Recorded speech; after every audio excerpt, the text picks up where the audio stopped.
Last time, on the lands that make us. We need to locate Sir Thon. He's not in this world, and I have no idea how that could be true.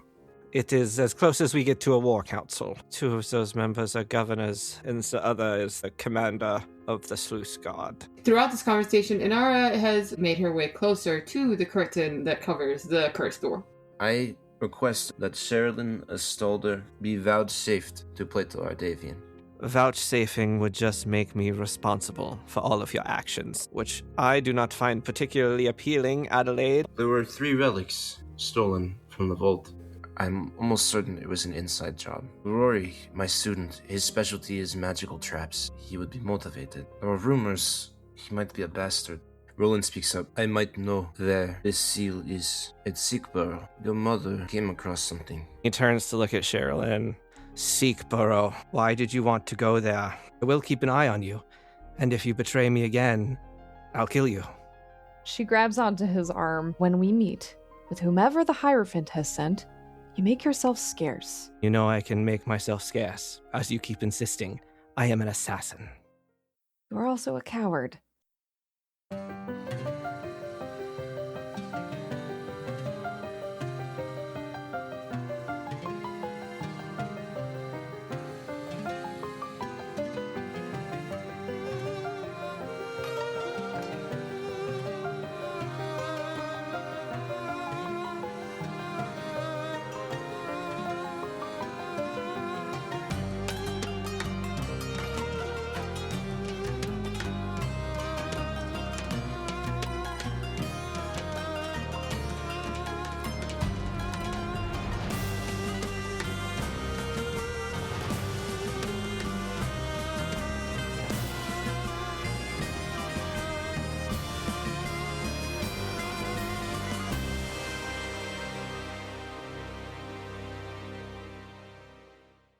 Plato doesn't respond to the coward. He just shakes off her arm and is gonna go and try and find an exit. Did she just trap us in here? I mean, there's windows. They're covered with black tarps, but there are fully windows in here. Yeah, how high up? 40 feet up. Oh, I guess we have to go down a couple. We're on the 4th floor. I'd like to go to the door that we were told not to touch. But that was in a different room. Exactly. Oh, you want to sneak back into her office and potentially That's rob her? sneaking. Yeah, after No. we all gave you the benefit of the doubt there. That's Be an cool. exit out of that door. That is not jumping out of a window. What's wrong with jumping out of a window? Inara says, already having 1 foot up on the window ledge. You can't be serious. We can do it. She turns and looks down. You could do it, my lady. I have a feeling that you will land on all 4. 2? 2. 2, yes. I am not a real cat. But I can assist you 2 as well if you need it. No, I trust Aoife plenty, but if she does a bad job, the kingfishers come in here and kill me. So I don't want to be in the tower anymore. I don't think there are windows on the kitchen floor and the alchemy lab floor. So leaving through the 1st floor window at the base might expose you pretty obviously to the crowd. But there's definitely rope readily available. I suppose I was doing that then. I was making a rope after I looked. I went to jump out the window. I saw it was 40 feet in the air. And then I was like, oh, where was that rope that she spoke of? My goodness. No brothel, no door. Nobody lets me do anything fun. So I guess instead what I will do, now that I'm under the protection of Mr. Ardavian and his word and his reputation, is I will walk out the front door after Aoife.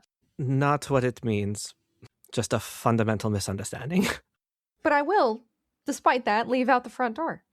Are you just doing like the I belong here thing? And like Aoife's going to walk out and talk to the crowd. You're just going to slip out to like the right Yep. or left behind her? That's exactly it. Like, I guess a performance check. As you see her clear the crowd, she brings her voice loud with thaumaturgy. Kingfishers and citizens of the Great Netters Rally. As you just walk right behind her. You hear one guy go, hey, who's that? As they kind of point to you. Who's that lady who looks just like you? Is that a little you? Wearing a hat. As she goes, please, just a moment. Yeah, Sherilyn, you're able to make it past the crowd and back into the busy streets of Netter's Rally midday.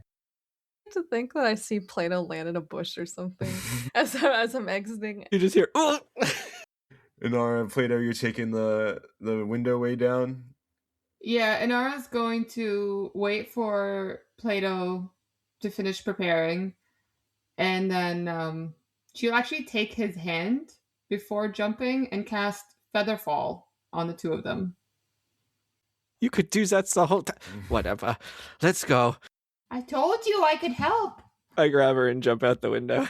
Yeah, you all slowly drift down. Sherilyn, I think as you're walking out, you see Plato and Inara just a little bit ahead on the road about to land as they gently drift. You can easily catch back up to them. I think instead I'll tag onto one of these kingfishers outside. Pardon me, where is the brothel? The mid lifts, the big building with all the red torches. You can't miss it. It's the biggest building it's on the entire level. They got Thank you. all kinds of prostitutes. It's great. Great. Thank you, fine sir. Any dream you can have, any vision you want to make reality, they can make it happen there. It's great. Expensive. She's already gone. He's yelling after you. You see him, he's jogging to keep up. My favorite's this woman named Betsy. She does real crazy things with her tongue. You run fast, lady. as you're running away to get to the mid-lips. Yep, Betsy, got it. Thank you very much. All right.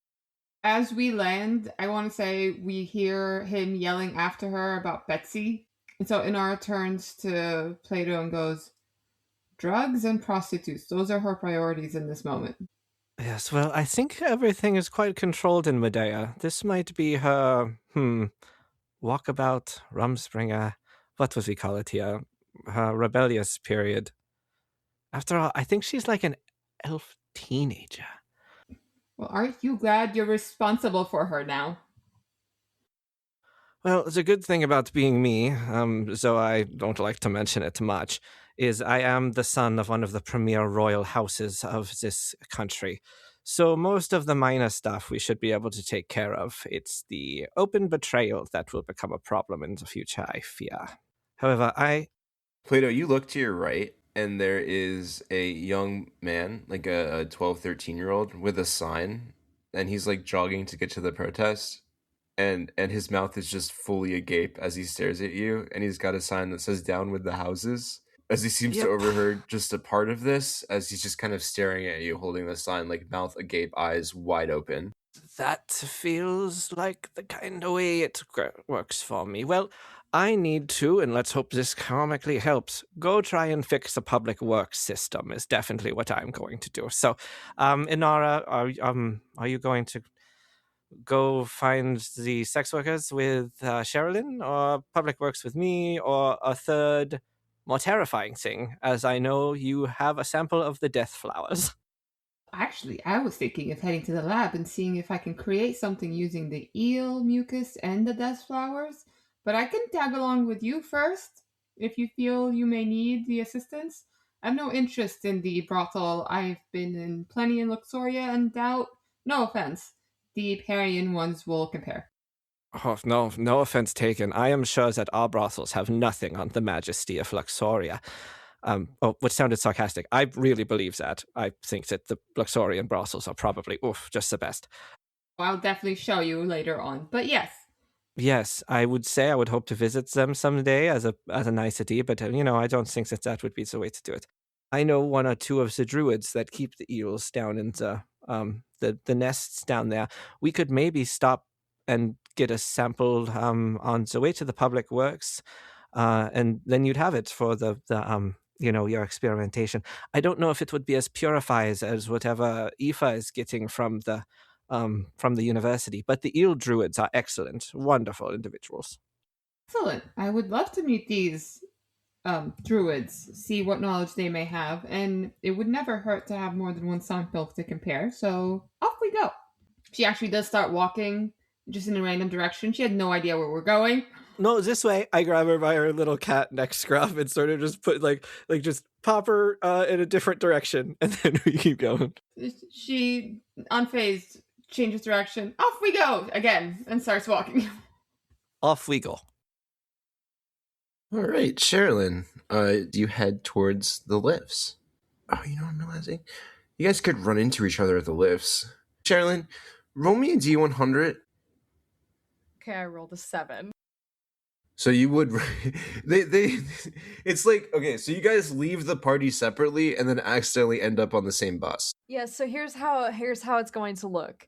Sherilyn is going to be already standing on a lift with her arms crossed, and she'll see Inara and Plato, and she's going to avoid looking in their direction. Just keep staring forward. Plato and Nara, it's a pretty bustling day. Merchants are about, food stalls are calling, shouting for y'all. As you arrive at the lifts to head towards the Fenways, you do spot on the lift already as it's loading up with passengers and offloading the last few that remain from the final previous lift. Sherilyn, kind of staring off into the distance, seemingly having not noticed you. Taking her a little while to get used to the lift system here, I think. And then the time period of her avoiding looking in your direction grows longer and longer. And then it's just obvious that she's not looking at you because she turns her chin slightly in the other direction. Inara watches her do this, and then to Plato, she goes, does she think that if she doesn't look at us, then we don't perceive her? I'm not totally sure. Perhaps it is a magical ability of hers that is not working correctly. The lift clears, the signals and signs go up to clear the platform as you all everyone moves towards the center a little bit more as the lift begins to, again, painfully slowly due to the current state of the city, descend along the cliffways. Yeah, we got to get this fixed. This is just not. A city cannot function when it is this delayed by things. I think every once in a while he's glancing over at Sherilyn, who he's very mad at, but who's doing something sort of ridiculous. And then he looks to Inara and he says, do you think this behavior still has to do with Diana? You're probably onto something. It seems a lot of her actions are motivated by thoughts of Diana. Sort of a way to distract. So the slip which gives her visions of Diana, the peoples that she seeks out for physical companionship, which replace the opposite thing, sort of a recreation. Potentially. It is very hard not to overhear them talking, but she's going to pretend not to. Her eyebrow twitches. She could also be seeking more information to help find Diana. Tilts her head to the side. There's probably a lot of interesting characters at such an establishment. I feel like she should take my word that people do not just go into the rents, even at establishments around here. I mean, you saw what it did to the one individual that we'd met who came across it. It's not as if those people are just hanging around, part of everyday society. Yeah, good luck persuading her of that. Sherilyn's thinking about the irony of that statement when a shape-shifting individual who was in the rinse could literally be any person on the street. In that moment, Sherilyn, you feel a little tug at the back of your leg. Pant leg. It's the kid with the knives, isn't it? She turns around and looks down. It's a little kid for sure. It's actually a tabaxi child, a little kitten tabaxi. He's got little button eyes that are like orangey and a very soft smile. Shine your shoes, ma'am? Whilst on the lift? I'm a lift shoe shineman. A lift shiner. Sure. Go right ahead. I'm not great at whistling yet, but I know it's part of the biz. How old are you? I'm 6. 6. And you're working? Yeah, it's free money. All I gotta do is shine shoes and people give me coins. And I can turn that coins into candy or sandwiches or marshmallows or fish. Ooh, today it's gonna be fish. Anyway, let me get to work. He spits onto a cloth and begins very vigorously shining your shoe. Does he look like he's actually experienced doing this, or is he just rubbing spit on my shoe? I mean, it's definitely, he's having a positive effect. He's not like a master shoe shineman, but you know, he's definitely he's got good heart and good intent. I have a question for you, young one. Yeah? Are there pirates in Perian? What do you mean? You know, people who wear feathered hat. It's just funny because she looks exactly like the person that she's describing. Look like they're on ships often. his eyes, he's like opposite you now as he's shining your shoe. He's like looking up and his eyes begin glowing, like looking wider and wider. Are pirates dangerous? No, I don't think so. I think there's one right behind you. He's got a big captain's cloak on, and it looks like totally out of place. Like it's definitely something a pirate would wear. Insight check. Yeah, go ahead. Because she's reflecting on the people that she saw when she got on the elevator. She doesn't in this moment remember a person who looks like that. 21. Yeah, it's Plato. Plato has a captain's cloak that he got from the Mescalery. It's like a big pirate's captain's cloak that like is takes his whole frame. Definitely referring to Plato. Oh, him? Plato, you see Sherilyn point to you. Plato leans over towards Inara and says, 10 to 1 odds she thinks that's a cat. She squats down a little, like on her knees, so that she can look the child more closely in the eye. He thinks that he's quite dangerous, but he's really not. She hasn't pet him yet, so I think we're good. Roll me a persuasion check, but the DC of this persuasion check is going to be set by the next thing that happens here, which is he finishes shining your right shoe and then holds his little cat paw up. 21. Okay, how much money do you put into this cat paw? Ooh, couple silver. How many silver? 2. Oh, she wouldn't pay a cat. I think I lost the bet. He's going to get right up in your ear, and to do that, he's like jumping. Like he's kind of jumping right up straight, and like he tries to like latch onto your shoulders with his like claws. Is there enough fabric material to do that? Yeah, she's wearing a cotton shirt. Yeah. All right. He like kind of latches on and like puts his tabaxi little cat mouth up to you. My dad's a sailor, and he says sometimes him and his not so good friends get together at this tavern in the Fenways, and if there's gonna be pirates anywhere, it would be there.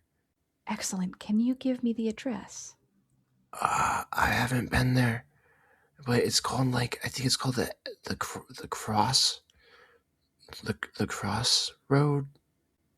Okay, something with a cross. Got it. Yeah, Well, yeah. That is very helpful. Thank you very much. Yeah, no problem. Thank you for the 2 silver. Get yourself lots of fish. I'll probably be able to afford about 1 good fish for this. That's okay though. That's good. That's equal exchange. I mean, it took me 35 seconds to do your shoes, so it was definitely a very fair amount. Have a wonderful day, madam. You too. He's gonna walk directly towards Plato. Are you a pirate? Did she tell you I was a pirate? She's shaking her head. No. All right, no, I am not a pirate. I just have a very stylish coat that my friend gave me. I point to an arm. Well, I'm noticing that the buttons on the coat are pretty rusted and not very shiny. You want to shine my coat buttons? I mean, I could do it. They'd look really nice and shiny. I think I'm fine. I have a personal space thing, but yeah. How many silver did she give you? She gave me 1 gold piece. Insight check. Insight check on the child. Yeah, go ahead and roll me it. At advantage. And I'll tell you why in a second. Inara's smirking, like really appreciating this little kid. I rolled a nat 1 again, but my second one wasn't as good. It was a 9, and I don't have to add anything to that. So 9. Okay, so you like think about it. It doesn't appear to be true at a moment's glance, but nothing is immediately like disproves it for you. Inara, you're here. You're watching the situation. Roll me an insight check with advantage. Okay, first roll was also a 9, and I don't have anything to add to it. Second roll was a nat 20. Okay, hell yeah. I think here's what happens. You guys are both being very respectful to this young boy, kind of looking him in the eyes and talking to him like, he's an adult, treating him nicely. And then Inara, within that 20, your eyes kind of drift down, see his open palm holding 2 silver coins. Inara outwardly laughs, appreciating that this kid is trying to hustle, but no way has the wits to back it up. She will take out a gold coin and hold it up in front of the kid and goes, "Tell you what, I will let you have this if you tell me exactly what you talked to that nice lady about." She asked if there was any pirates, and then I said I don't know if there's any pirates, but I told her my dad has some bad friends, and that they might gather at the tavern, and I think it's called the Crossroads. It's in the Fenways, and she asked if there's any pirates, and she said that your pirates didn't hurt anybody, and Oh. what else did she say? Gold piece. So she'll put the gold piece in his paw with the 2 silver. So he should recognize that he sees them. This is a great day. Pirates are dangerous. That lady had never met one. So, yeah, don't trust pirates. But then she looks to Perian and goes, he is not one. So he's fine. Was there anything else I talked to her about? No, but you seem like an agreeable young man.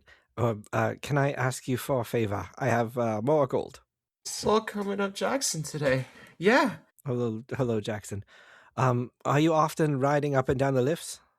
Yeah, I'm a shoe lift shinesman. A shoe lift shinesman. Quite good. Could you me and my friends are going to get off the lift. Now arriving mid-lifts. Here in a moment. And I'm going to give you a gold piece to not talk about us. And a little bit later, I'm going to come back to check on you here, Jackson. And I want you to tell me if you saw anyone following us on or off the lifts, all right? You're going to be my little watchman here. He nods Right. very vigorously. So I give him another one. He ends up with two gold and 2 silver. You see him look over the gold pieces for a second, like this is too easy, and he puts it in his mouth and tries to like bite it, and he chips one of his little baby teeth. Well, don't do that. It's real. Keep it a secret, Jackson. It's for you. I think I'm the wealthiest shoe shinesman there's ever been. Invest it in your business. All right, I'll keep good watch.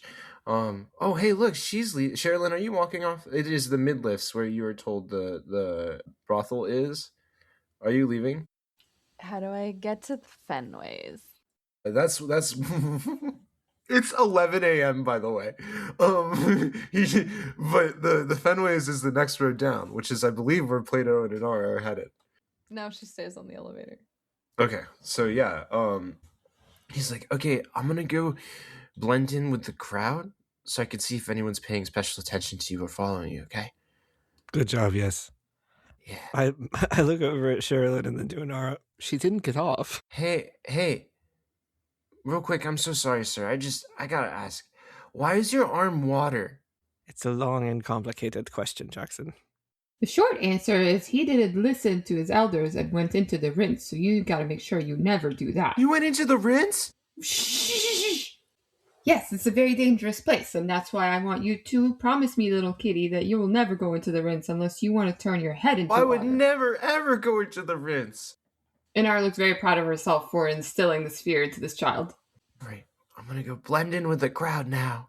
Away. Jackson backs Away. up into the crowd, kind of doing like jazz hands after he pockets the gold and silver pieces. Once the child is out of earshot, I look at Inara and I say, "Thank you for making me into a boogeyman of the rinse." No, you're just a cautionary tale. That's not how this happened. I got this somewhere else, all right?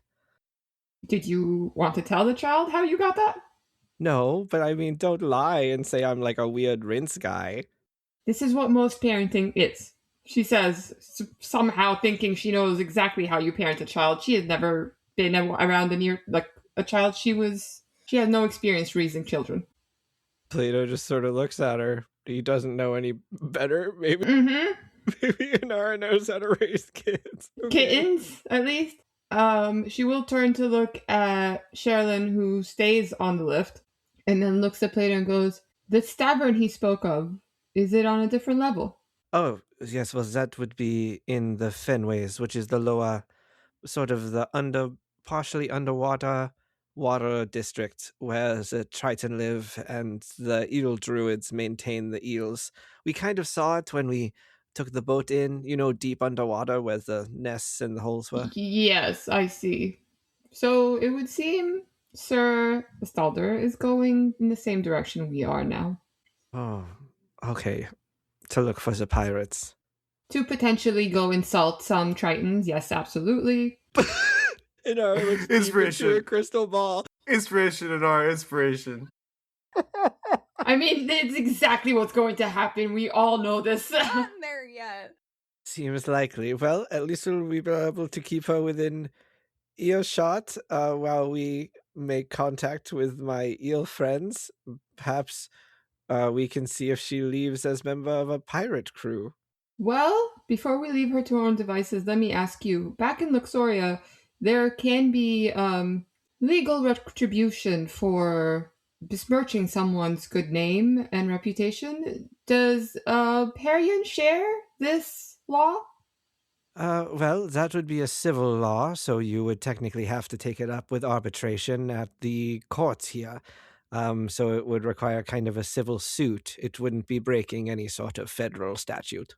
I see. So, not a high chance that she's going to end up in jail tonight. Well, I would not that I want to make another bet, but I Hmm. don't know. Okay then. Yeah, I feel as though that we need to let her. Learn her own lesson? Unfortunately, Absolutely. yeah. As you all have moved down, and it takes quite a bit of time to like unload and load back on, as mostly fishermen are headed towards the fenways. Some other workers, a lot of Triton folk, are headed down that way as the lift begins to load up. But you all kind of move to one section of the lift as the folks are leaving and new folks are coming on. So Sherilyn is closer to you all now than ever as the lift continues to descend and people finish loading off. It begins to once again just incredibly slowly. Plato, you wish these people had seen these lifts just once when they were moving at their normal pace, because they are still an absolute feat of artistry, nature, and like all of those things combined. But they used to fucking move. I don't know what I'm angry about. The sudden but inevitable betrayal of Sherilyn with the information, or I'm going to keep grousing about it, or the fact that this wonderful public works system is not at its full capacity. Both such sins in my eyes. The lift finally, after much time and effort, you all very easily again seeing Sherilyn having to go out of her way to ignore your presence behind you all and arrive fully in the fenways with a kind of as the lift locks in, the waterfall gently moving behind it. A lot of the fenways is underwater, Plato. You're fully aware of that, and bits of the architecture kind of peek out from underneath the bay at the base of the waterfall here that makes up the center of Netter's Rally. But there are many homes that sit on the water along these different bridgeways made of wood that are laid out in these kind of intricate patterns. Some of the homes quite tall. Some of the homes seemingly have a first level and then many levels that go underneath into the water. All of it made of very natural material, a lot of reed, a lot of seaweed, all incorporated, hardened through different methods of working. But a lot of the homes here look almost animal made. Like if you left animals alone to a river long enough, they could think something like this up. It takes a little bit for you to even notice them as you take in the landscape and realize that is in fact a house sitting there on that big rock that it connects to a whole underground structure. It's the way of water. You see a home built like a beaver dam where you have to, in order to enter it, you have to go underwater first and then go up, as there doesn't seem to be any entrances on the part that's above water. All of this connected to these wooden raft structures, this entire network like a large neighborhood filled with cul-de-sacs of these underwater homes.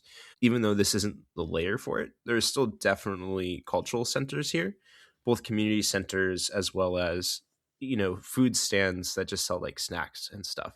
While there aren't large businesses, as those are mostly layered for the second layer, there are definitely still fishermen boats that are prepping to leave for the day, a lot of working people, and there's still obvious society here. There's taverns that are less reputable.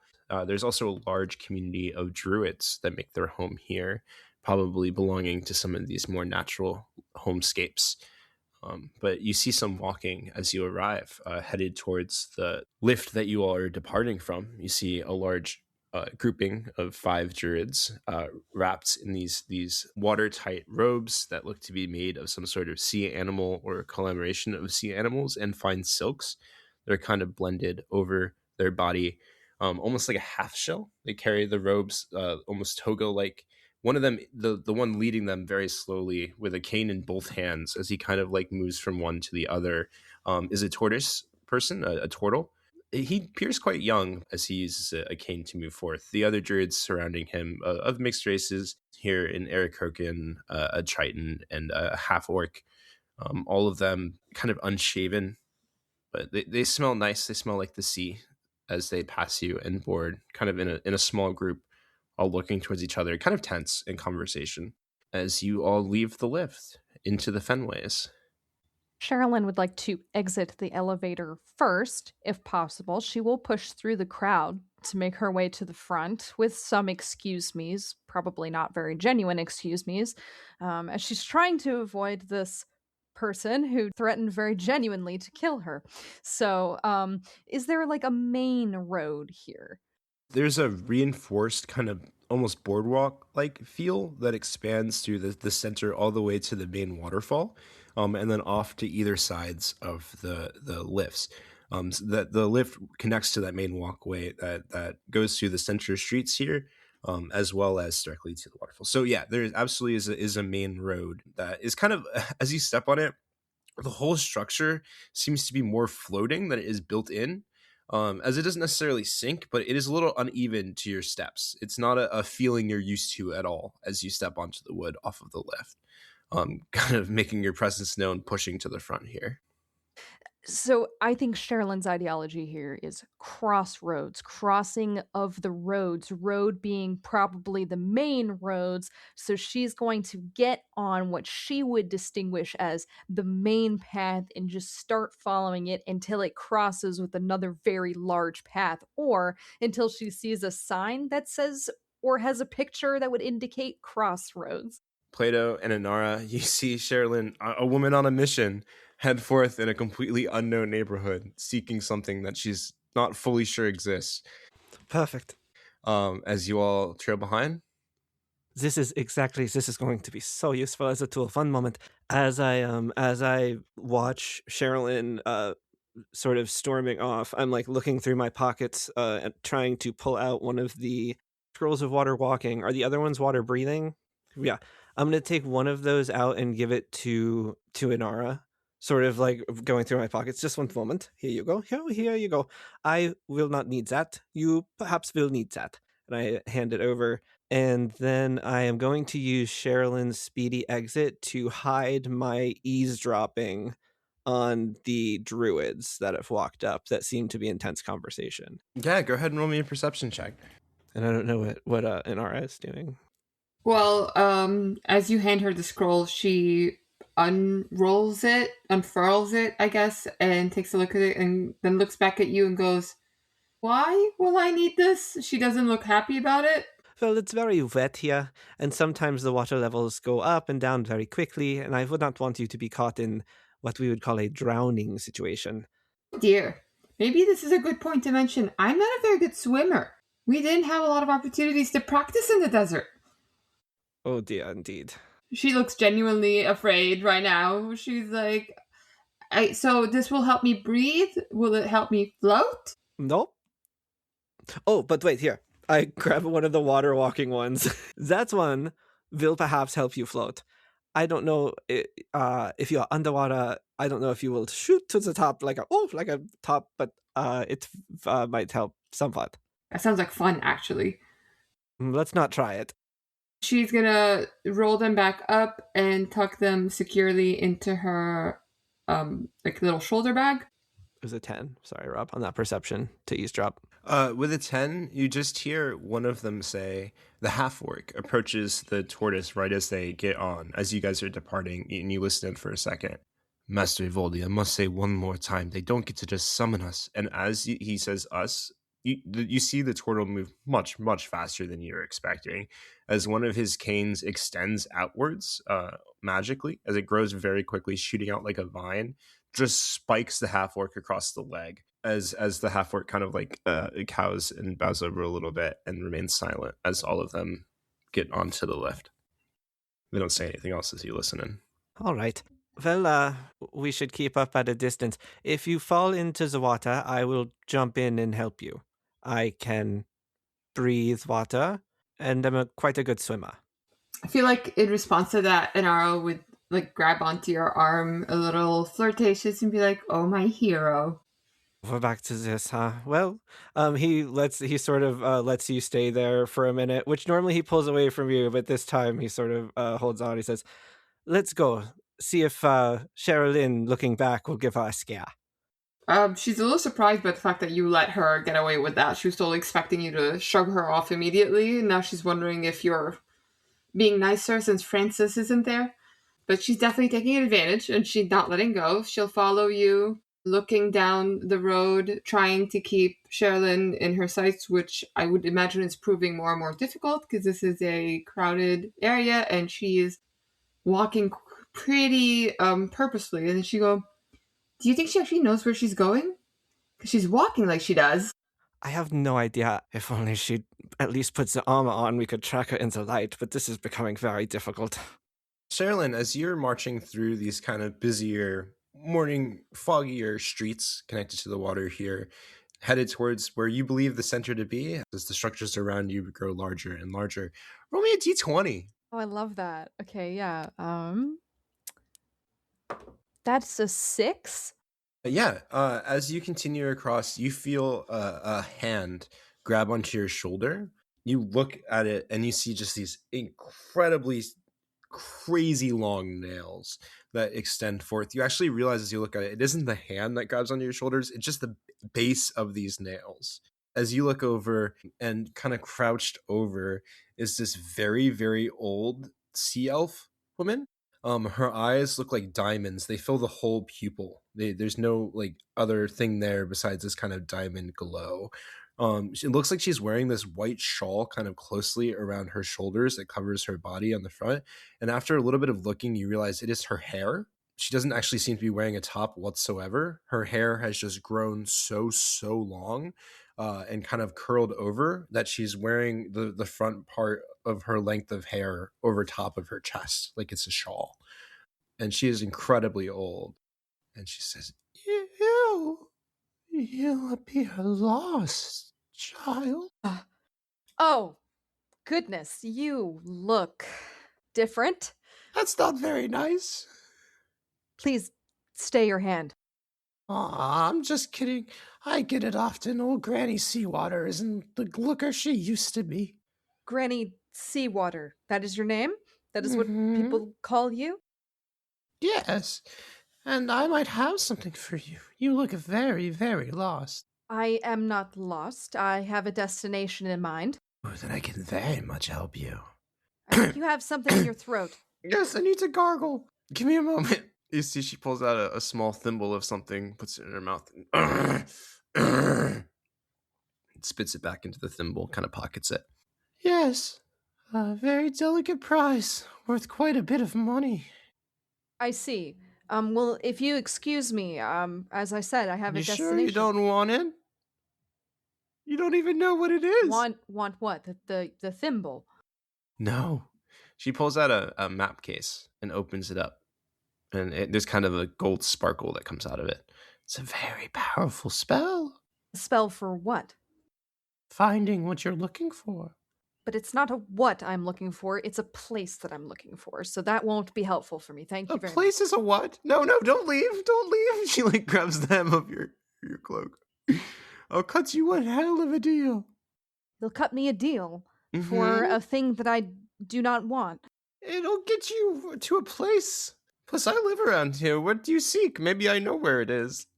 Why are you so interested? I just want one of your fingy wingies or your toesy wosies. All right, move aside. No, it's worth so much. I knew that was a hand witch. Are we next to deep water? She's like following you. You don't even want to look at the scroll? I told you, I have no use for such things. It's a real good one. She opens the scroll case and kind of starts unrolling it. What? What is it? What does the scroll do? It is a scroll to find the path. The spell allows you to find the shortest, most direct physical route to a specific fixed location that you're familiar with in the same plane of existence. While you are traveling there, whenever you're presented with a choice of paths along the way, you automatically determine which path is the shortest and most direct route. Is she reading the terms and conditions to me? No, she's just kind of like, it's written in pretty common language, and she's just kind of holding it up to you with her feeble little fingers, like balancing them on her large nails.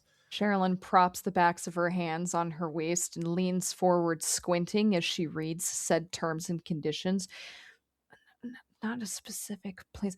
Well, this isn't very helpful to me, as I'm not very sure exactly of this place's location or name or identity. It was told to me by a child, actually. She puts it back in the case. What are you looking for? Maybe I can help. Plato and Inara, at this point, you see Sherilyn talking with just the grossest, oldest woman. Her sea-dried, long hair, again, wrapped around her like a shawl, as she's just, like, very feebly holding a thing up to Sherilyn. Leaning away, she smells like fish piss. I'm looking for the place where roads cross. Is this a riddle? No, I was told that it is the crossroads, and that there are many pirates there. She looks so confused. Lady, I can't help you. Hello. Hi. Oh, gotta go. Have a great day. The woman kind of looks over, a little confused at Sherilyn's brief exit. Some people are so crazy. You have no idea. They're You just, just can't rude. get a handle on them. Rude. Excuse me, pardon me. She's tapping her nails like 1 foot in front of her together. Just infuriating. She's not from here. Please excuse her behavior. No. Pardon me, grandmother. We were on our way to the eel halls, but do you know if there's a place known for, I don't know, smuggling around here? What kind of smuggling are we talking about? Smuggling that could be mistaken for piracy. I mean, they got rid of the taxing of goods as they come into the city when the coup happened. So, not really. Well, is there a pub around here where the more undesirable faction of the population gathers? Ooh, I have something you might want. It turns to Nara and sees her for the first time. Yes? Before you focus on her, the bars around here, whichever one has thrown the most people out a front window. And please do not offer my friend any suspicious deals. I can speak for myself, thank you very much. Okay, but The just- Rose Toad. Ooh, it's a rose toad. That. Thank you. Oh, never mind. Go ahead. Speak to Inara. She can stand up for herself. You look wily. Me? Yes. Thank you. I have something that you will love. Yeah? What's that? A recipe. Plato's like peering over her. A recipe? Her eyes glow. Her eyes glow equally. They're diamonds. Again, no people or anything. She looks you deep into your eyes. Whoa! Is that something you like? You smell like an alchemist. Inara looks over to Plato, trying to remember him warning her, and then goes, fuck it. Yes, I am definitely interested. She pulls out a map case. Yes, it's one of the most sought after potions there are. I've had my fill of it. There's no need for me to know how to make it anymore. Oh, what is its purpose? Oh, it just makes whoever drinks it falls in love with the next person they see. Oh, Inara looks insanely disappointed. Like, oh, that's no fun. A worthy tool. A courtesan could make great use of it. You're not even interested in how to make it? Granny's really striking out today. No, Granny, I'm interested. Is that also what you offered? No, I know people desire different things. You don't seem to desire anything I can offer. In fact, why don't you go away? Oh, She starts kind of sniffing at Plato. don't sniff me. No, Granny, I need him. But, I will definitely pay you for your recipe. Perfect. Just one toesy woesy or finger winky. Okay, no, not in body parts. It doesn't have to be yours. She takes a quick glance at Plato and then shakes her head. No. All right. Well, you know where to find me if you find a toesy woesy or a finger winky. I highly doubt I will be dismembering anyone to pay for this recipe. That's what they all say. If you're willing to take something more material, then we may be able to speak again. You're a merchant that accepts fingers and toes? Mm-hmm. Thingy wingies and toesy woesies. Inara corrects you. Ed Gein would like to know your location. Maybe Sherilyn has a point about the sort of commercial... You know what? Never mind. Out of towners.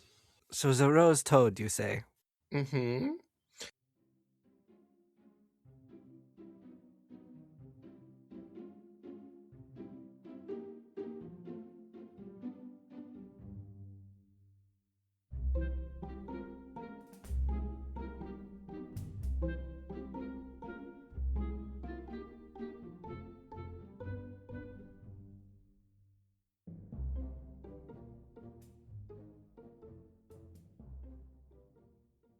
Sherilyn, you very quickly find yourself in the center of this floating platform. It's kind of a larger building. Next to you is a mostly underwater bank. That isn't a language you don't recognize, but the word bank is in common. There are so many signs where you're standing. It has to be the crossroads. There are so many signs pointing in different directions, different labels. I just feel the need to clarify, as we are in a place with a lot of water, it is bank as in a place where you do financial stuff, Yes. and not a bank as in water. Okay. Correct. It is a financial institution. She's turning around in place as if she's standing in Times Square, looking at all of the buildings, trying to piece together the location where pirates may gather. Yeah, roll me an investigation check. 24. Yeah, I think as you look around, you see one large building off its own little plank that is definitely connected to the main walkway here. It is a large tavern and inn connected to the waterways. There are a few different boats that are docked at the tavern, but you don't see like anyone outside. You see a large sign that says the Rose Toad, and there is a large picture of a toad with a rose in its mouth, looking very romantic. It's kind of like swooned over, its tongue extended and wrapped around the rose. All right, this area is quite wet, so Sherilyn has picked up the end of her cloak and is sort of tiptoeing across this plank towards this pub, glancing up towards the strange sign that is above of this toad and this rose, tugging on her hat before she steps inside. Her stolen hat? Commandeered, as a pirate might say? You thought the Wetted Wing was probably the diviest place you've ever been in. It was perfectly fine, but it's still a little bit dirty. This place, the floor itself is moist as it kind of like goes to your touch. You see a couple of bugs scatter about. There's an older looking man behind the bar. You see he's wearing 2 eye patches, one on both eyes, separate from each other, kind of like cross over his face. He seems to be bartending. There's a collection of different sailors about the space, seeming to grab them a morning brew before they head out for their shift. A couple of Triton folk, a couple of human folk, and old folks, especially here, who have just been drinking and just smell terrible as you make your way in. Any orange tabaxis? No, not to your immediate view. There's a tabaxi here. There's a gray-furred tabaxi smoking a long pipe. It smells like a critic, acidic almost, as it hits your nose as you take him in. Excellent. Then I will go to him and I will tap upon his shoulder and ask, "Do you know Jackson's father?" He's gonna do a roll. I think Lars has a boy named Jackson. Lars, is he a orange tabaxi? Yeah. Excellent. Where can I find him? He's out on the boat right now. On his ship? Yeah. When will he return? He's a crabber. Crabber. He exhales kind of right in your face. It smells terrible. Ugh. Phew. Crabber? Are you sure that's not just another term for pirate?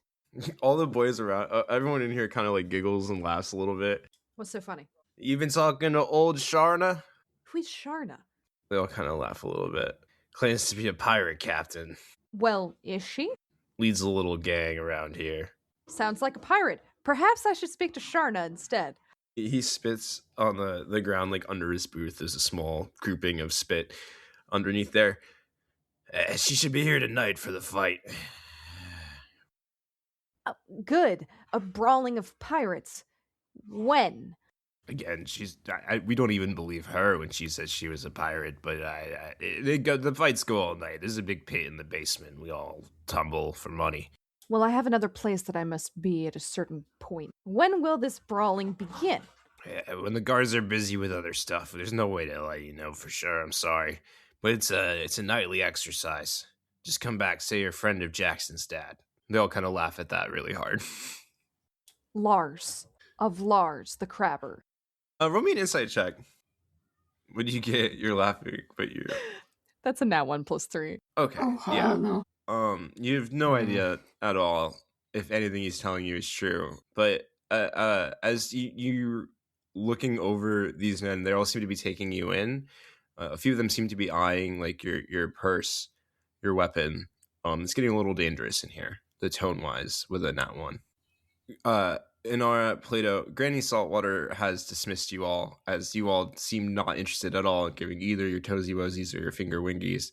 I just think it's mean. I mean, to say that she smells nothing on me and dismiss me as if she doesn't want me around. I mean, who does business that way? What if I did want something on a cool scroll, is all I'm saying. I guess you should try offering her an appendage. She'll probably take you seriously then. I hold up my water hand. I'm not really sure what that would do. Anyway, looks like we have the rose toad.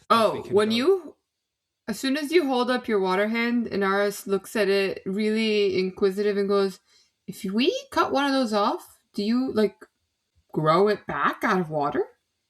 Yes. It's sort of what comes off of me just turns into sort of a slightly etherized water, and then I sort of just sprout a new one. Fascinating. Plato sees Inara looking at his arm and sort of withdraws it into his coat and says, yes, well, I will leave it up to you if you want to follow Sherilyn into the Rose Toad. I would like to go by the druidic sort of circle, by the eel holes, but if I am correct, that was most of their elders who just got on the lift, so I'm not really sure if they would let us in. Past that, I'd like to deal with the water maintenance issue, but leaving Sherilyn here, like I said, up to you. I think it would be worth it to at least check on her at her destination, see if she's started anything yet. Fine. Meanwhile, Sherilyn feels it becoming more hostile in this location. And instead of leaving or cowering in a corner or anything, she stands up a little straighter and rolls back her shoulders. You don't believe in pirates? Where I am from, there are tales of the Watcher who can make anything, who can manifest anything of her will, who made a ship with rainbow sails that could fly. You see him hold up a finger to you, and he says, 1 second, I think there's something that'll make me like this more. And you see him reach into his bag, and you hear a pretty familiar clinking as he reaches in and pulls out a little small mason jar and just downs a little bit of what you recognize to be slip. His eyes kind of fade out a little bit. Keep going, keep going. She wasn't expecting that she was going to have to keep going, and she hesitates for a moment. Well, it seems truly formidable, doesn't it? I mean, what need would the Watcher have for a flying, tall ship? What use is a tall ship in the air? There are no fish in the air. There are no other flying ships. You see, he's really has a big smile on his face. So they just fly? Like the ships just fly across the sky? Just the one. Just the one. Yes. How big is it? A brigantine with 2 sails. Are there cannons? Yes, of course. That's so rad. You see them passing the slip around now. And it flies on a phantom wind. That's very cool. A crew composed entirely of... She looks around the room, not exactly pleased with the people that she sees. People who require redemption. Well, it looks like she's giving a speech. You see guys walk in. You see the cat guy lean over to one of his sidekicks. Again, they're all just fishermen, as you see their gear amongst them. He just leans over to one of them. She's glowing, right? Like she's fully glowing, right? And the captain, a tabaxi with orange hair. Yeah, you all walk in. You see Sherilyn standing in front of a table, kind of near the back of men who look in increasingly different states of sobriety. There's a cat whose pupils are wide, who's leaning into every word that Sherilyn is saying. She seems to be kind of just amazing this table right now. I'm never gonna pin her down. Well, at least they seem entertained by her and not offended. Although that one tabaxi may have gotten into the catnip a little too much. Seems like she's in danger. Oh, does catnip work on you? She looks a little sheepish and goes, maybe. You see all of their eyes get huge, Sherilyn. They all look pretty freaked out. And the main cat guy moves his cat paw to kind of motion for you to come in. Mm-hmm, yes. He tries to whisper in your ear, don't freak out, but I think a pirate might have just walked in here. Really? Where? You turn and see Plato, his large pirate cloak. Hello. Damn nibble. Almost draped across the ground. As you turn and see both Inara and Plato have walked into the Rose Toad. Ponder upon the shanties. They might sing from the ratlines while I address this pirate. If they're fucking real. You both see a couple of the other ones grab slip out of their pouches, and you watch them down a shot of slip each. Well, you seem to have found yourself in good company. Sherilyn turns around a bit theatrically, crosses her arms over her chest. You followed me here. Well, yeah, you threatened to start fights because you vouchsafed to me, so I wanted to make sure, if we were around, we could intervene, or Nara did, or whatever. Is that why, Mr. Ardavian? She says in a bit of a louder whisper than typically. Or were you looking for a place to kill me? Wait, I have to roll some stuff. Oh, come on.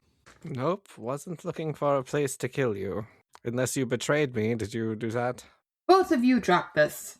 Inara steps in between you a little bit, kind of over the antagonism that keeps brewing between the two of you since the meeting. Sherilyn talks over her shoulder.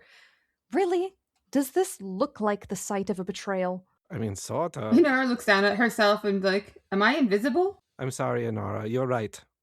I was looking for the aforementioned pirates. Have you found any? Well, I haven't found them, but I heard that they will be arriving here later. You were told pirates would arrive here later. I was told that a woman on a ship who keeps a company will be arriving later, which sounds like a pirate to me, at least from my understanding. Or a sailor? Well, I haven't met a pirate. Clearly. No pirates in Medea. Well, does it look like we will be able to dissuade you from your search? Oh, true. Good point. So, what is this obsession if they don't really exist in Medea either? What's my obsession with finding pirates? Yes. Well, there is this story about a ship created by the Watcher, and she would go through and she would repeat herself. Oh, how big is the ship? God. You quickly find yourself surrounded by these adult men sitting crisscross applesauce around Sherilyn on the floor as Sherilyn begins telling the tale again. Yes, it's a double-masted ship. It's got cannons on it. That's not the point. What is the point? Well, the point was if there were ne'er-do-wells in Perian, in Netter's Rally specifically, then perhaps they were pirates. There is a lot of water here, and a lot of sailors, she puts in air quotes. And you believe finding them will lead you to this magical flying pirate ship? No, that has nothing to do with it. It might lead us to the cause of Plato's plights. My plights? Water issue, not you specifically, but your country. It's yours, isn't it? No, I mean, well, we were going to, I was hoping, go investigate the pump issues here in Netter's Rally. I did not think pirates were responsible for them. I mean, don't pirates do things at sea, not in maintenance areas? Well, I don't know. And I've never been to Perian, or known any Perian pirates, so I was following my own lead. Inara will lean over to Plato and a little under her breath, not too low that no one else can hear, but she's saying a little shocked. She's like, I'm actually quite pleasantly surprised that she's showing interest and care for not just you, but your countrymen. I'm not sure why this is shocking. She just goes Really? about it in such a way, Anyway. Have I not shown that this whole time that we've been in Netter's Rally? Have I not done things continuously for the sake of Plato's people? You've also threatened to kill him, so... I didn't threaten to kill him. I mused over the idea. You've been highly suspicious of people, and I suppose that can read one way or another, but it is true you've protected Rourke. I think it's appropriate. I have a proposition, though. If you think pirates are involved in the issue with the water situation, come with me to help fix it. Aoife seems to think it is the students that has done the situation. And if it isn't? Then it might be pirates. Also, I thought you didn't trust me. I said very clearly that I want to keep you where I can keep an eye on you. I'm not saying that I don't trust you. I'm saying if you betray me again, For the Watcher's sake, it was not a betrayal. It was withholding It's so of the crazy that you truth. require someone Listen. to explain a threat to you. But you know I'm what? Inara trying is to right. tell you. We should not fight anymore. I don't see any pirates here until apparently later, where, I don't know, they're going to have a big pirate fest. How about? I was trying to keep you safe. I don't know exactly how that works, but I do appreciate that that is what you're trying to do. How about we go get some eel toxin, we go explore the trapped hallways, we come back and meet your pirates, and then we drug you at midnight. I think that sounds like a great day. That does sound like a lot of fun. You guys see the bartender who has 2 eye patches comes over to you guys. He kind of wraps all 3 of you by the shoulder. Hey, I don't know what y'all are on, but you gotta get the fuck out of here. You're just talking a bunch of nonsense, and I don't know what's going on or what you're on, but get out. Get out. We are entirely sober, sir. Out. Let the water lap your ankles, sir. Let's go. The hell does that mean? Means we got a hold of some bad slip, and nothing we said makes sense or has any consequence. Come on, Sherilyn. Don't touch me. You're just giggles coming from the floor arrangement around you as you all leave the Rose Toad. So as I was saying, as we are en route to this place that you are leading me, that I know nothing about, I was trying to, she's walking backwards, being careful not to step into water. Like if she feels wetness underfoot, like if she hears the sound of contact with water, she'll pause. We're on piers. Then it's too late. Piers. How are you? If you feel water, then it's too fucking late. It could be a little higher here. Listen, I had your best interests and mine in mind simultaneously. I suppose I appreciate that. You think that keeping the truth from people protects them. I think not getting you captured by my countrymen is for the best, don't you? I suppose so, but I think you are overestimating the ability to capture me and my ancestral home front in the center of my country. Regardless of either side's abilities, clearly you both care for each other's well-being and safety. So and both diminutive of Medeans. And we're back to that again. Why you roll me a casual perception check as you walk across? How casually do we have to roll it? Well, like let it fall out of your hand. It's don't even whatever. roll it. It was a 3. Is it all of us? All 3 of you. 21. 13. Plato, what did you get? A 3. I was too casual. Sherilyn, as you all are talking and kind of moving about this place, you see for just a second or two out of the corner of your eye, sitting pretty close by on one of these docks that kind of extends and allows, it's like a rampway for small fishing boats to leave. Right now it's empty. There's no boat stocked. But you see a young man, his feet kind of deep in the water. And as you catch a glimpse of him for just a second or two, it's Francis. His face, his eyes, his hair. And you see kind of a half smile as you catch view of him. I think that shapeshifter hath returned. She's pointing. The fox? You all see a splash in the water as if a large form just jumped in. Are you sure? Fairly certain. I am sober. I did say that, didn't I? It's good to know. Yes, you did. And I trust your perception of our surroundings. But I don't see anything there anymore. He was smiling. And I haven't seen Francis smile very often. He can sometimes be a dour individual. It's worth bringing up that fellow at breakfast, Freya, also seemed to know far too much about us. I assume the fox is following closely. Well, hopefully Aoife is able to cast that spell upon us and chant that item she mentioned. What was it? Some sort of non-detection magic. It's why I asked that child, why I paid that child to tell us if anyone was tailing us when we make our way back to the lift, but if the shapeshifter is just taking on many forms, swimming in and out of the water, it might be more difficult to pinpoint them. That's what you paid him for. Damn, I paid him for shining my shoes. They're very shiny. Yours as well. Thank you. But, I also have never seen Sir Thon swim, so we're going to assume that was not him, and that might be a shapeshifter, and now they are one with the water, which is all around us. Interesting way to think about shapeshifting. I've been a bit paranoid recently.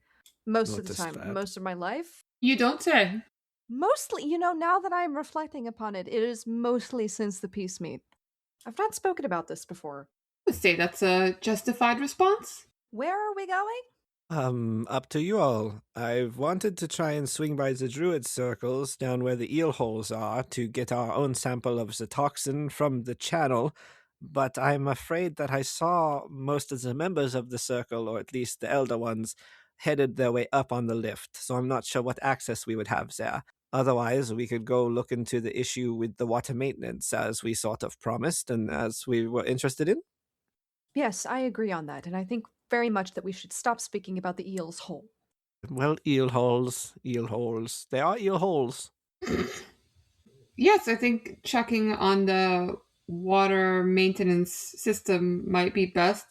She'll pull out the scrolls that Plato handed her, but then she'll look at Sherilyn and go, "Can you swim?" Yes, actually.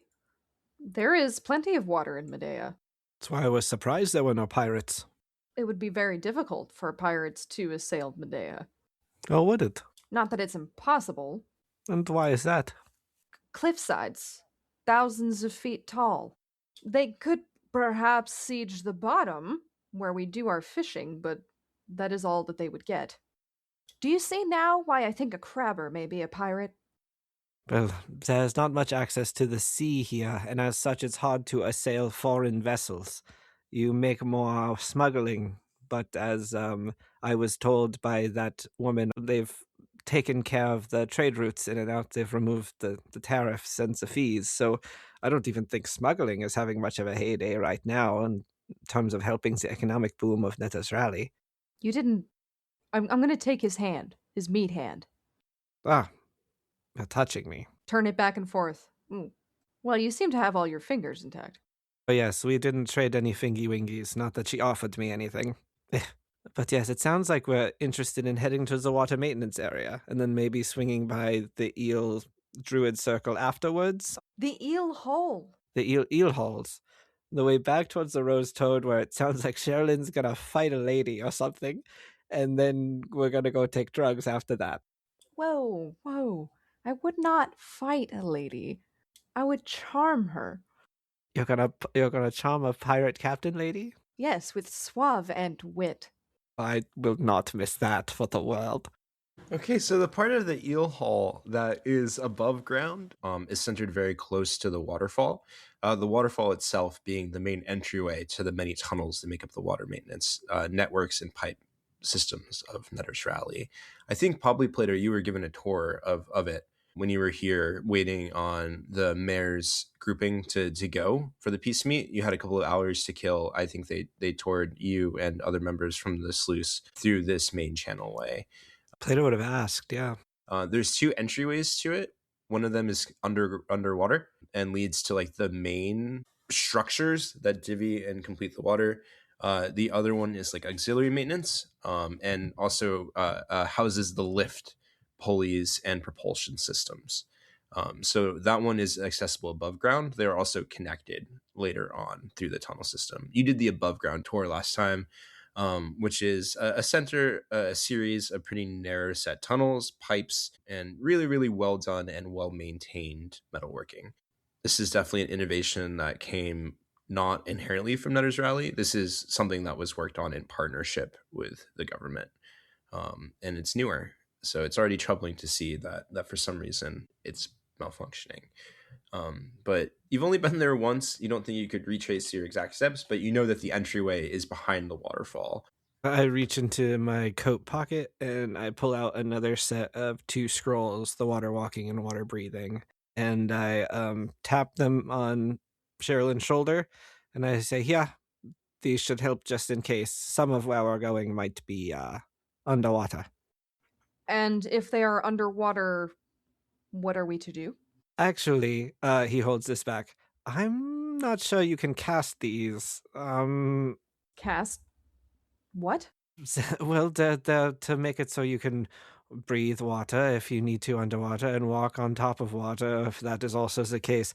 But I think... Well, I can breathe water. Oh. Well, then, No, fine. of course I can't. You fell for that? I don't... It fell for. You just said a statement. A lie. This is exactly what I was talking about. Here, take the scrolls. If you want some cast on you, ask Inara. No humor at all. Very little. You gotta give him a second. You really don't give him a chance to acclimate to you, do you? Inara says as she approaches you, holding a hand out for the scrolls. Yes, she'll hand the scrolls to Inara. This is all gibberish to me. Yes, I imagine it is. She'll cast the water breathing scrolls on both of them and then tuck in both water walking scrolls into her bag, since there's no point giving it back to Sherilyn if she can't cast it on herself. Plus, Sherilyn did just say she can swim, which Inara will look at you and be like, "You're sure you can swim, right? You can swim, and not paddle the way I do in the oasis back home." Would you like to see my form? Always. But perhaps we should save that for later when Plato isn't around, because we've already made him uncomfortable enough for the day. You guys talking about swimming? We're talking about underwater activities. Her words, not mine. And you're more than welcome to join us. I'm sure you'd be very adept. No, I have to disagree on that. Plato, we roll me a d20 as you all walk towards the waterfall, kind of along the main wooden walkways, headed towards the maintenance area. Was it did you say just a D20? Just d20. 12. Yeah. As you guys kind of move throughout the walkway, and come to a corner, headed towards, you see the waterfall in full view, kind of moving along these kind of winding paths, avoiding the main structure. You see a young human woman, long blonde hair, wearing nice robes, kind of cascading off of her body. In front of her, about 12, 13 very young children, a lot of them Triton, who seem to be kind of swimming in front of her, some of them human, a couple of tabaxis that she's very, very close to. And you tell right away they are swimming lessons, as she seems to be teaching these kids how to swim. She's like showing them different strokes and kind of lifting them out of the water. But there's a class of very young children here doing swimming lessons kind of near the center of the pool. I pointed out to Inara, well, if you want to brush up on the basics, I'm sure they would enjoy the company. Honestly, that looks precious, but maybe when we don't have an itinerary for the rest of the day? And I think Inara would be better served taking lessons from me. She gives you a really toothy grin and goes, "And then there's that." Now I miss Francis. All right. I'm pretty sure it's through the waterfall? I haven't seen it yet, but I feel like Rob has put it through the waterfall. Yeah, you follow the back ways. The waterfall falls off the cliff with enough space behind it to have these kind of grand bridgeways that connect with it. They lead in two directions. As you make your way past this waterfall, it's very, very loud, kind of in all of your ears. It's very hard to talk. But you clear the large bridgeway. At the base of the waterfall, there are hundreds and hundreds of these floating bloomed flowers, all different colors, that seem to kind of form this mirage of rainbow that's reflected in the base of the waterfall and the moving water. Just these hundreds of floating flowers kind of all sitting there at the base, occasionally moving by the water pressure as they float in and out from this beautiful array of color as you make your way behind the bridgeway.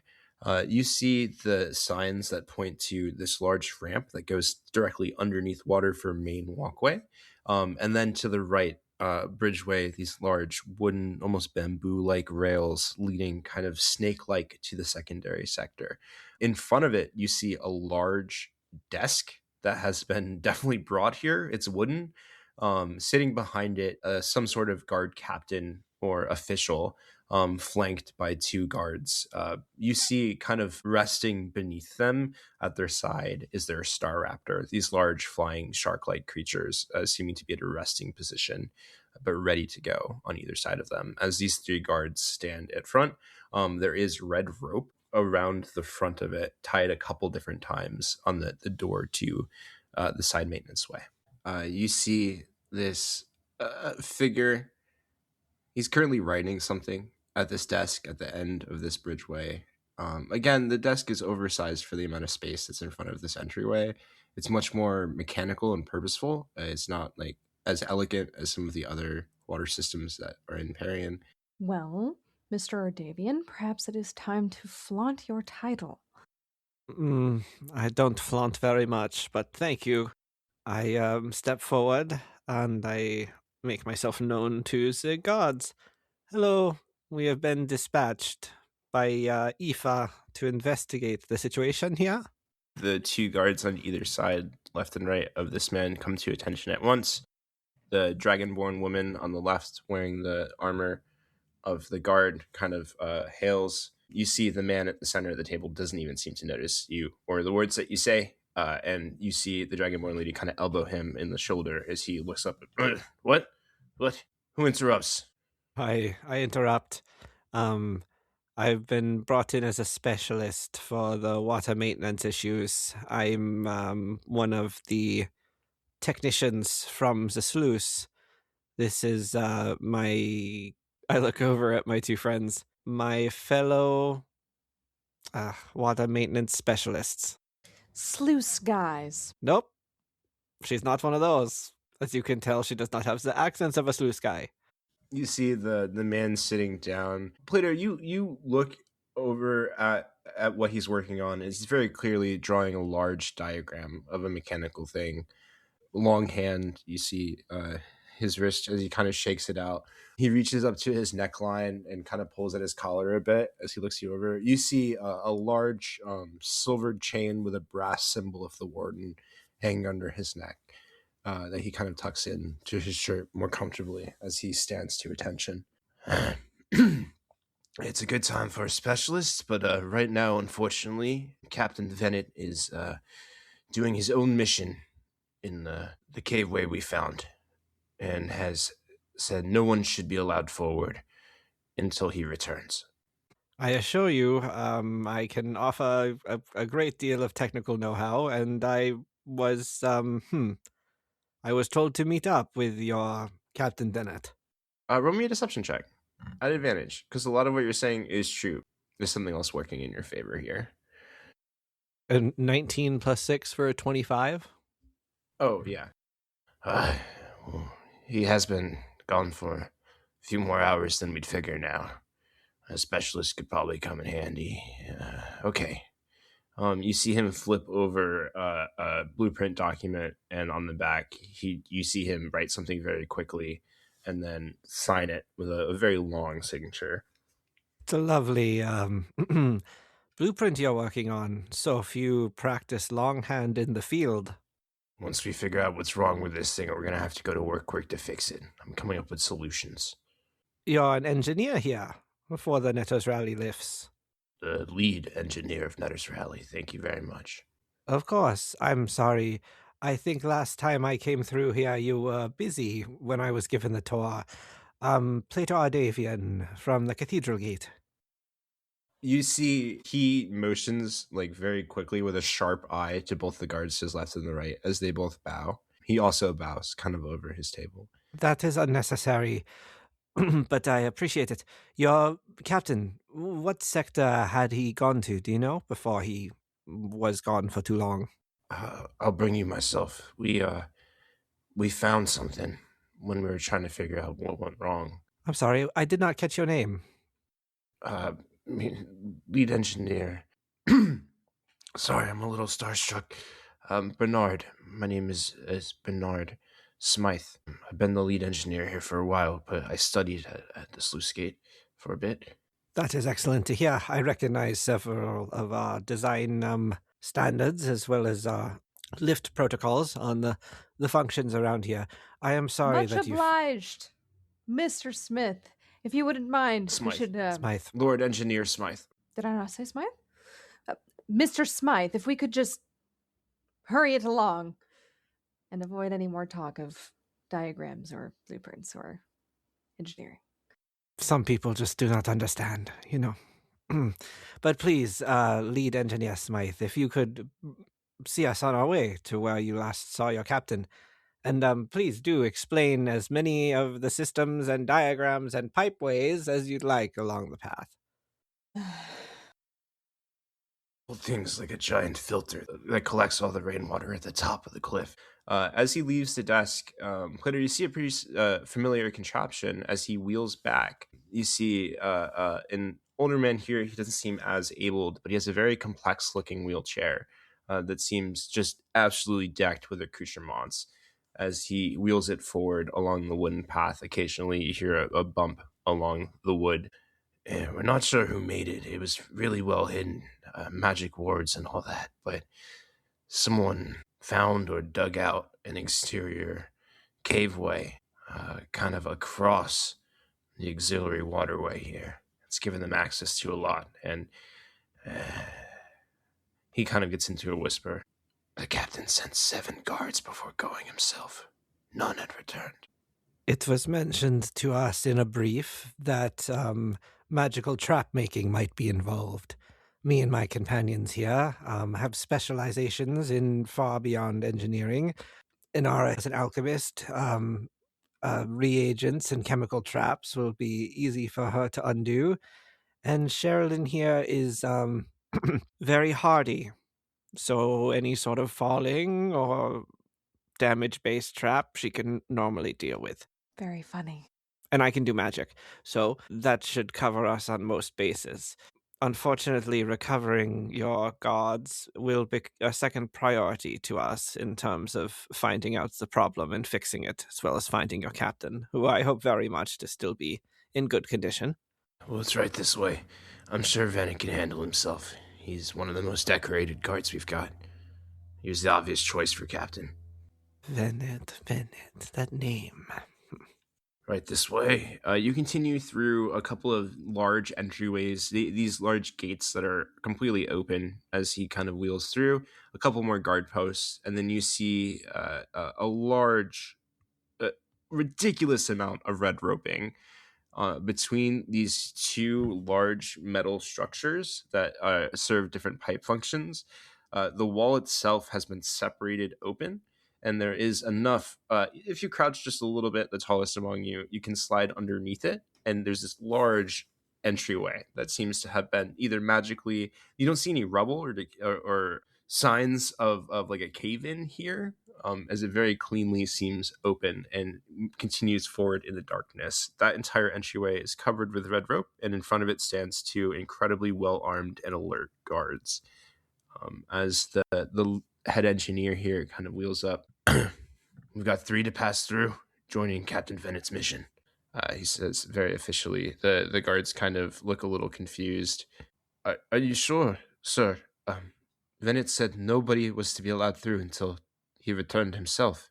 These folks have higher authority than Venet. Is he clearing his throat in character? Mm-hmm. Can I roll insight on him? Sherilyn leans in a little closer as she's trying to establish if this is some sort of tell from him. She only rolls an 8 total. Yeah, he's very, very old. And he looks human to your glance. He looks almost impossibly old. Like he's just definitely a very, very old man, for an 8. Looks a little tense as well. I'll take him at his word for now. They kind of look towards him, and then they begin undoing the ropes. So this section, what part of the lifts does it lead to? The thrusts are that way, the control mechanism, but if this curves around like I think it does, the feeding pools where the rainwater collects deep underground then gets dispersed with force to pull the lifts up. So the counterweight itself, that feeding mechanism, you think that is probably what is compromised? We've checked all of the equipment that's within this control space, and all of it seems functioning. The only thing that could be explaining it is if the counterbalance wasn't filling as fast as it should. Well, we'll have to make our way there. Hopefully we can follow the path blazed by your captain. If it's traps, perhaps he set some of them off or left signs of them. That explanation doesn't follow through either, I should say, though. They would need to be consuming large amounts of water. We had to install a lot of dams to keep the water flow at a state that even kept our lifts moving quickly. You're right. If the feeding water is not functioning at its highest capacity, it means it's being diverted somewhere. Being used to power something else, perhaps? Seems like a pretty major project. Those are my thoughts, too. A secret underground channel? Some massive agricultural project. I can't think of many other things that would require that much water. You see on one of his pieces of paper, he seems to crumble the corner of it. Oh, yes, of course, secret agricultural project that I was thinking too. We see on the piece of paper he's crumbled, it just says very thirsty man, question mark, question mark. All right, good luck in there, everyone. Please stay alive. Meet back up with Captain Venet. He does a salute, a very respectful Perian salute. An older one, I'll say. Some sort of sluice lowering or highening. So help me out. So was this an entrance rended in these walls? Do you inspect it? Yeah, I would like to. Yeah. 13. Yeah, a 13. As you move forward and kind of into the cavernous space, it immediately is a little bit cooler as you walk through the entryway here. The stone around you is all smooth to the touch, unworked, definitely magically shaped with a 13. It seems this entire hallway has been shaped by magic, as the stone seems to have just been moved apart, as there is no proof of pickaxe or any jagged edge along this walkway. Also, with the 13 on the inside, you see a lever that looks very simple along the cave wall. I think one of the guards say, "Don't pull that, it shuts it. It's a bitch to get back open." Thank you for the heads up. Plato got distracted for a moment as he touched the smooth wall, the stone. You sort of see him flex out his whole hand against it, and then like he presses like part of his wrist against it, just enjoying a brief sense moment of how smooth and cold that worked stone is. What are you doing? Oh, sorry. It's the simple things, you know. Keep a, well, not a weather eye, we're underground, but keep a close eye out. I'm worried about what might await us here. You didn't meet that one before. Meet which one? One who was just speaking to you. No, but I have seen Smythe's work, a lead engineer, and I believe the last time he was at the sluice gate, he even helped my brother Rainier with his chair. I had heard of him, we just never met in person. I just found it a bit odd. You don't think he's related to that hag, do you? No, now you think all old people are related? Is that what that is? Yeah, how do you draw connections between people? And Ara looks at you like, I just throw things at a wall until they stick. clearly. Plato pets walls. It's very smooth. He was stimming. Like, leave him be. Thank you, Inara. I was, yes. The walkway ahead of you very quickly curves and begins to snake through the cliffside here. It gets dark quick as you all curve through. Do we all have night vision? What is our seeing situation? I have my goggles. I'm fine up to 60 feet. But still, we are worried about traps. Perhaps it is best if we find a light source. Yeah, Inara also has dark vision. Sherilyn has this like messenger bag is like hanging off one side. I have torches. Oh, did you put your javelins in that also? No, the javelins are... You all hear your voices echo through the hallways, kind of in both directions as you speak. just torches. Bedroll, Miss Kitten box ration, you know, that kind of thing. Should I light one? Well, it will be a bit of an announcement of our presence, but... Are you expecting pirates in here? Or eel holes? You were expecting pirates. I'm thinking magical traps. Eels are normally underwater. Normally. Normally. Ugh. I'm gonna light this. Takes a second. The torch takes. Fire light fills the hallway in front of you. Yeah, having been warned about traps, I definitely want to keep an eye out for any tripwires, any magical seals. Are you very familiar with these things? I think tripwires, yes. Magical seals he's looking for because he knows magic, and that's maybe the one thing he could help with. Well, perhaps I could help you. I am very inquisitive of the eye. That makes sense, I suppose. I'm just saying we should watch our step. It could be very bad for us if they've already lost 7 people. And if someone's resetting the traps, even worse. Well, homes in my country are made with soft stone, and when there are criminals, sometimes they rig things together to prevent us from entering. Allow me to look with you. So I guess if this is looping its way back around to the feeding tanks. It's also going down as it begins to ramp pretty dramatically at points as you feel yourself going deeper and deeper below sea level here as it curves and curves. You guys keep a very strict eye out. Both of you roll me either an investigation check or perception check as you move throughout this space. It's narrowing, but it's at the point where Sherilyn and Plato, you can be like shoulder to shoulder and occupy the full hallway, but it has been narrowing out. Then that is what we will do. And Sherilyn, as they are going, will say, you'll want to look for any strange indentations in the wall or things jutting out. And I rolled a 26 on my investigation check. But yeah, you're you go through, and as you're turning a corner, you see a glimmer of something reflect against your torchlight as you see Oh, a small bit of string, as Plato specifically called out tripwire. You see there are from just feet away from each other, two layers of tripwire, and the first one has been tripped, but the second one that's a few feet further has not at this like turn. I stop abruptly and I put my arm out and stop Plato. Wait, wait, wait, wait. You see Yes, that? I see it. It's a tripwire.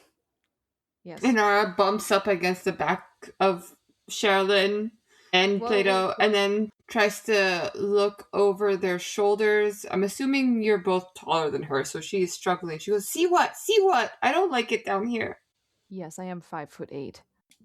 There's a tripwire. Oh, at what height is the tripwire? It's very close to the ground, just a few inches off the ground. It seems to be connected to the walls themselves of the rockway here. You don't really understand the mechanism of what they're holding in place. She waves the torch over top of the tripwire just to be sure there's not another one right behind it. And then, kind of, as the hall is quite narrow, she'll trace it up alongside the wall, looking for anything that might be there. Yeah, you definitely carrying over your role here. See divots that kind of cover the wall. They're tucked right into the seam in the corner of the wall, but there definitely seem to be a seam of divots on both sides, like right above where the tripwire is. Like you see the trap mechanism itself in the wall here. Well, that seems quite unpleasant. Someone must have already been victim to it. She looks further down the hall as far as she can. She actually takes the torch, and she doesn't want it to roll very far because she's not gonna be able to see something as fine as another tripwire if there's another one down there. So she'll kind of like lob it over the tripwire that she can see, so there's a light cast on the ground. Is there any blood? Interesting. I have to look something up. Watching Sherilyn investigate and look on the ground as she says that one of them's been tripped, Inara goes, "Well, then where's the victim?" That's what I'm trying to figure out. There, as you look over the ground looking for blood, a bit of red does catch your eye on the ground here. They're like small red crystals, or almost like pebbles that have crystallized in the color of this deep crimson red. That seems to have collected in a few different spots, one along the wall in the shape of a handprint. It kind of like has gleamed and glittered further along the cave. You see it in the distance as you throw your torch along the next curve. She carefully steps over the tripwire and takes up the torch. She'll go to where some of this red glimmer is and she'll swipe her hand over it, like taking the rock or pebble in her hand. Looks like there's already been a victim of this trap. Well, we know they lost at least 7 guards, I believe, so we can start the count, unless this was just an injury. Why is it like that? Is this person we are looking for made of rock? Player, give me a DC 10 intelligence check. 14 on the die, so You remember Venet now. I don't know if you've met him before directly, but you know the name, and this triggers it because Venet is an Earth Genasi, a being made almost entirely of rock, as Sherilyn asks, and he is a former member of the Nimbus, the network that you ran during the coup. You remember seeing his name along the ranks, but you've never personally met him. He worked further south than any of your operations took you. Venet. He worked in the Highlands. He delivered messages to the Erede for us. That's who it is. He's an Earth Genasi. Yes, you're right. So he is made of rock. All right, well, if that is the case, we should hurry along. He might be badly injured.